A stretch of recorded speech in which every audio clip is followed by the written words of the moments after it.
প্রথমেই জানাই সকলকে একান্ত আপন হাউস ইউটিউব চ্যানেলের পক্ষ থেকে অসংখ্য ধন্যবাদ। চলে আসছি নতুন আর একটা শিক্ষণীয় ভিডিও নিয়ে। আমার এই চ্যানেলে প্রতিটা দিন নতুন ধরনের শিক্ষণীয় ভিডিও প্রতিটা দিন দেওয়া হয়। চলুন কথা না বাড়িয়ে ভিডিওটা শুরু করা যাক। ফার্স্ট প্রশ্ন, রাংপো শহরটি কোন রাজ্যে অবস্থিত? উত্তরটি হলো সিকিম রাজ্যে রাংপো শহরটি অবস্থিত।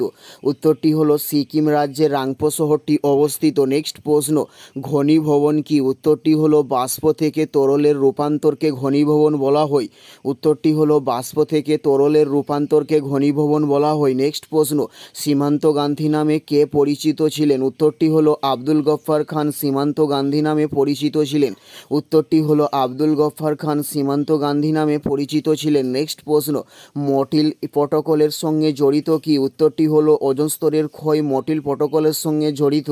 উত্তরটি হলো ওজোন স্তরের ক্ষয়। নেক্সট প্রশ্ন, বাংলাদেশের প্রচলিত মুদ্রার নাম কি? উত্তরটি হলো টাকা। বাংলাদেশের প্রচলিত মুদ্রার নাম।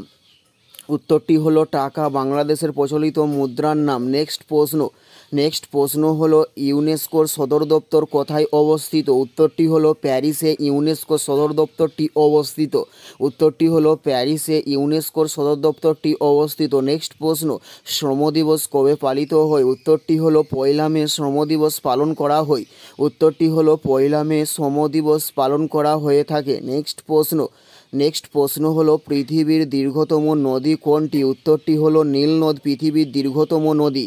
উত্তরটি হলো নীল নদ পৃথিবীর দীর্ঘতম নদীর নাম। নেক্সট প্রশ্ন, রাংধনুতে কয়টি রং থাকে? উত্তরটি হলো 7টি রং থাকে রংধনুতে। উত্তরটি হলো 7টি রং থাকে রাংধনুতে। রংধনুতে কয়টি রং থাকে? উত্তরটি হলো 7টি রং থাকে। নেক্সট প্রশ্ন, তড়িৎ প্রবাহের একককে কি বলা হয়? উত্তরটি হলো অ্যাম্পিয়ার বলা হয় তড়িৎ প্রবাহের একককে। উত্তরটি হলো অ্যাম্পিয়ার বলা হয় তড়িৎ প্রবাহের একককে। এটাই ছিল এই ভিডিওর লাস্ট প্রশ্ন। আর কোন ধরনের শিক্ষণীয় ভিডিও আপনারা প্রত্যেকে দেখতে চান অবশ্যই কমেন্টে লিখে জানাবেন। পুরো ভিডিওটা দেখার জন্য আপনাদের প্রত্যেককে আমাদের ইউটিউবের পক্ষ থেকে রইল অসংখ্য ধন্যবাদ। Thanks for watching.